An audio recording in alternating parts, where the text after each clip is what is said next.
what made the student loan less burdensome for Americans of my generation was the high inflation that diminished the burden of the loan over time. That's not happening now.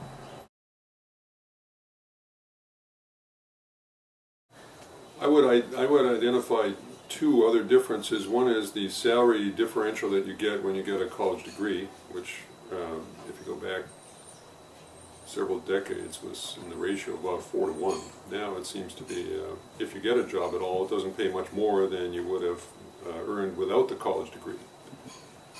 The other thing I would mention is the relative cost of the tuition compared to the annual income that you might make.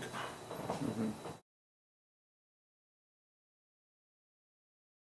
You can see the distribution of wealth in the greater New York area if you look at the new high-rises that are being built. And these are $1 million apartments, or perhaps more expensive than that. And then in the boroughs, you can see much more down-market, semi-abandoned housing, and that's the pattern that we are developing in the United States. I find that very frustrating because if we really like that so much, we could just move to Panama. They already have it. The tax rate in Panama is 0. The rich are extremely rich, and the poor are abjectly poor. And the rich live in enclaves surrounded by high walls with broken glass on top of the wall and concertina wire on top of the broken glass, and guys walking around the inside wearing flak jackets carrying shotguns, and those guys are not for decoration. If that's a good place, just stick around for a while because that's what we're going to have here.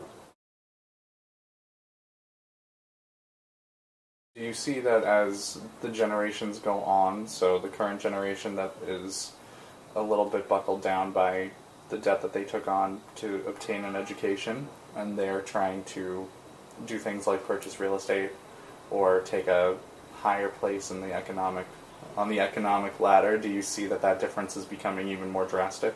I would say more drastic, and also the transition from student to homeowner would take much longer because the student is graduating with a very heavy debt burden, and they can't qualify for a mortgage on a house until they've paid that down some or gotten it refinanced at a low enough interest rate so that the ratios on their income versus their outgo would qualify them for a mortgage. So that would have effects on the housing market. We're trying to reactivate the housing market, and my thought is the current path isn't going really in that direction.